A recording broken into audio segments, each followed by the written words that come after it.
మేము బీసీ గణన చేస్తున్నాం, కులగణన చేస్తా ఉన్నాం, తెలంగాణ ఆదర్శం అని చెప్పి ప్రగల్భాలు పలికినటువంటి రాహుల్ గాంధీ గారు ఇక్కడ బీసీ గణన చేపట్టినటువంటి వారు సభలో ప్రకటించినటువంటి తీరు చూస్తే ఇవాళ ప్రజల్లో వ్యతిరేకత వచ్చింది.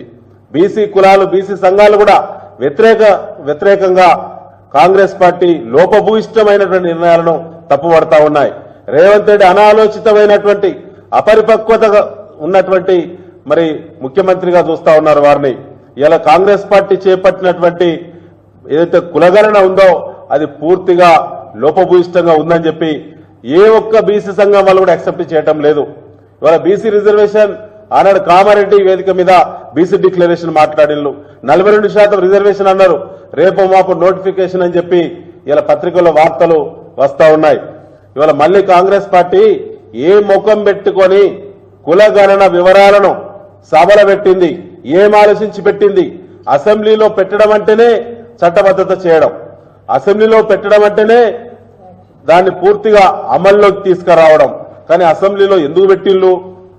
చట్టబద్ధత ఎక్కడున్నది? రాహుల్ గాంధీ ఆనాడు చెప్పింది వాళ్ళ అధిష్టానం, ఇవాళ ఇక్కడ కాంగ్రెస్ పార్టీ చేసేది. కాబట్టి దేశవ్యాప్తంగా కాంగ్రెస్ పార్టీ వ్యతిరేక పవనాలు వీస్తా ఉన్నాయి.